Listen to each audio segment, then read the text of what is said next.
Do you want to learn the basics of watercolor painting? Do you want to develop an analytical eye for any painting, for analyzing any painting or composition?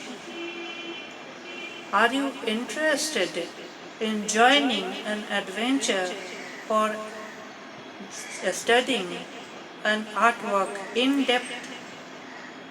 Then guys, you have knocked at the right door.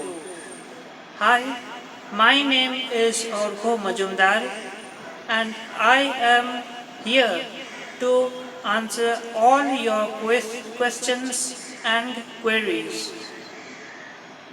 So guys, without wasting much time, let's fasten your seat belts. The first question that appears in anyone's mind is what are the basic requirements that are needed to do a watercolor painting? Firstly, you need watercolor tubes. There are various brands of watercolor tubes available in the market. Secondly, you need painting brushes. Painting brushes can be of different types like spiral hair brushes, rounded brushes, flat brushes, several hair brushes. You as an amateur or as an artist, you can select any of the brushes that you feel comfortable with. Thirdly, you need a palette to mix colors and apply them on paper. Fourthly, you need 2 containers of water. One container of water is used for cleaning the brushes and second container of water is used for applying on the watercolor paper. Many people ask the question that do paper quality make a difference in the quality of painting? The answer is of course yes. Try to get a good quality paper that can hold water for a longer period of time and the paper doesn't crumble with time. These are the basic requirements. Oh, one more thing I forgot. You need a piece of cloth. This piece of cloth can be used for cleaning your brush occasionally and often. You need to keep your painting place clean, isn't it? These are the basic requirements for doing any watercolor painting. Now, how to develop an analytical study or how to analytically see a painting? I have demonstrated this technique along with a painting that I made yesterday. So let's not waste time.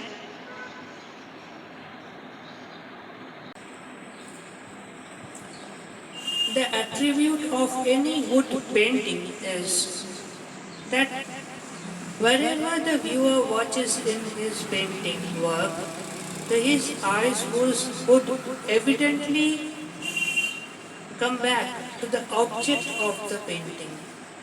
This is because of the composition of the painting.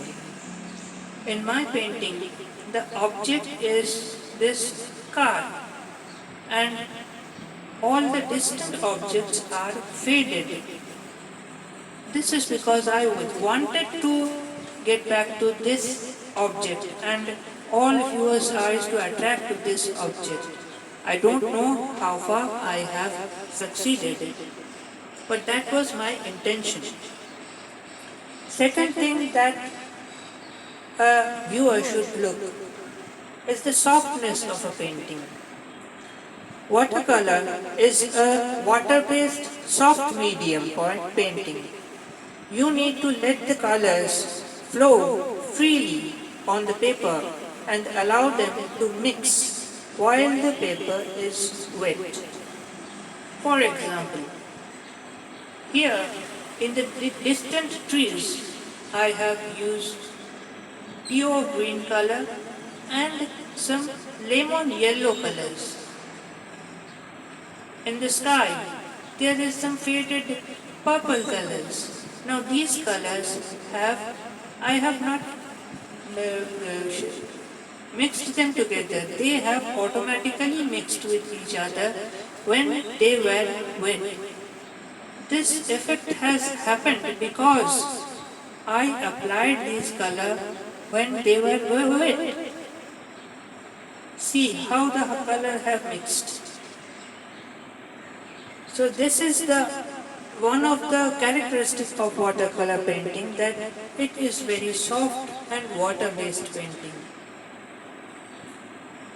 Thirdly, that a viewer needs to look at is that watercolor painting requires swift and quick hands. You should look out that no color appears different from the base color unless it is done intentionally. Look at the painting here. These red colors, these dark green colors, these have been painted by me intentionally, and so they appear different in color from the base color. But I have not touched a single portion of this part, because once I touch, after these colors are dry, then the softness of the picture would not be there anymore, and it would create a hard picture. Although my hands were very much eager to draw a tree here or something dark here after this portion was dry.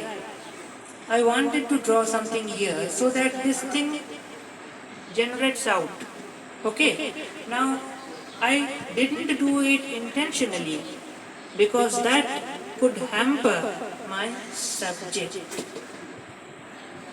These are distant objects and I intended and wanted them to be faded.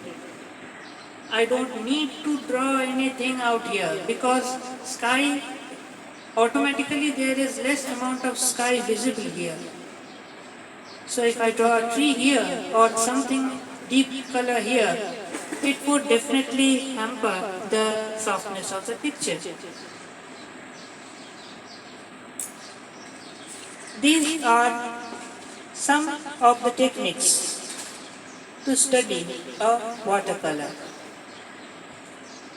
Now, if you want to know, do you want to know how to preserve and protect a watercolor painting? If you do a painting on loose sheet of paper, this painting is on a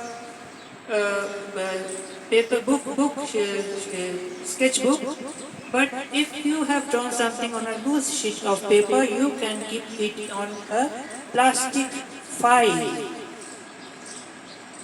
and that will not hamper the color of the medium.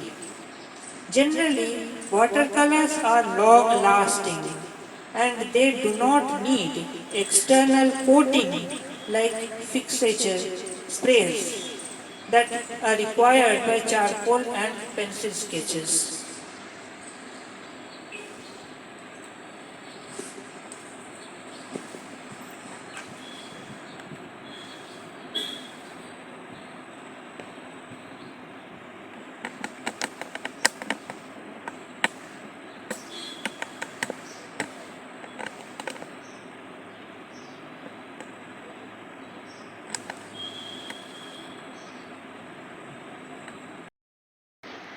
That was my explanation and demonstration of how to view an artwork. If you find my work interesting, then kindly press the subscribe share, and like buttons. This will be a motivation for the amount for me and about the amount of hard work that has been put by me. Also, don't hesitate to comment at the comment box below about any issues of the video. That's all for today. We will again come back with another painting topic. That's all, and take care.